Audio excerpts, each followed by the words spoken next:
Kaixo, ongi etorria, lehenengo ariketa honetan galdetzen digute ea funtzio honek non ebakitzen duen is ardatza eta i ardatza. Eta hortarako gogoratu behar dugu zenbakia azken hau dela oso importantea. Eta esaten digula i ardatza non ebakitzen duen. Orduan, -4 denez, pasatu behar du derrigorrez ardatza hortatik. 1, 2, 3, 4, 5, hemendik pasa behar du. Hau behin bada isa, eta i, hortik pasa behar du derrigorrez. Zergatik -4 delako. Orduan, faltazia eguna da, 1, 2, 3, 4, 1, 2, 3, 4, 1, 2, 3, 4, isa ardatza non ebakitzen duen. Hau jarriko dugu lehenengo, badakigu zen den, da isa 0, i -4. Horra faltazia egu bestea.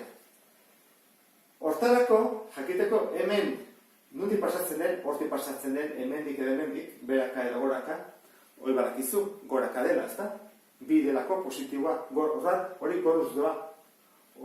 Zer egiten dugu? Guk egiten duguna izaten da, i berdin 0 jarri. Zergatik, zera hortana, i 0 denean, hemen gaude, hortik pasatu behar, hor nun baite. Horan, guazen jartzean, 0 berdin, bi isa, kelau.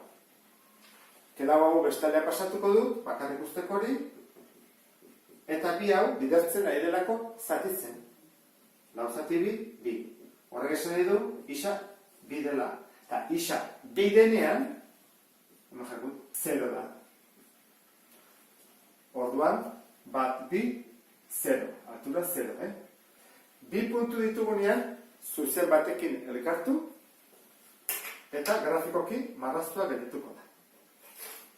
Eta hori izango litzateke bere adierazpen grafikoa. Eta honekin bukatzen dugu lehenengo ariketa.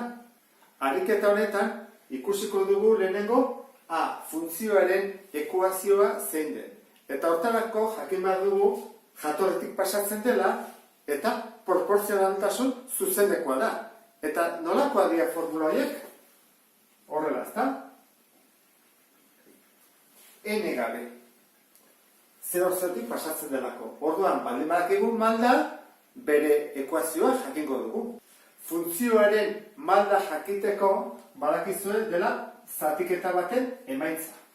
Eta hortarako berritugu bi puntu. Non hasi eta non bukatu egiteko. Hor hasiko gara hemendik, adesena dela, honeaino. Hemendik horrela. Zenbat ibili gara aurrera? 1, 2, 3, 4. Horren hemen jartzen da, zenbat aurrera.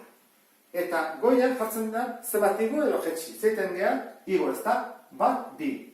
Orduan, simplifikatuta, erdi bada malda.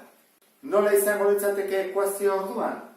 I berdin, emeren ordez erdi bat jarri, isa. Edo, nahi bada, i berdin, bat bider isa, eta bi bider bat, bi. Edo hau, edo hau.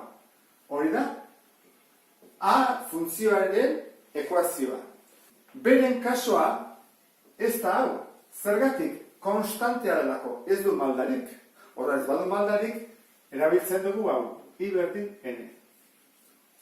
Orduan ikusi bat dugu, nondik pasatzen den, N da, nondik pasatzen da I ardatzea. Nondik pasatzen da, 1, 2, 3, hemendik.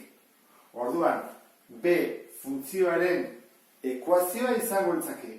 I berdin, 3. Eta honekin, bukatuko genuke, bigarren ariketa hau.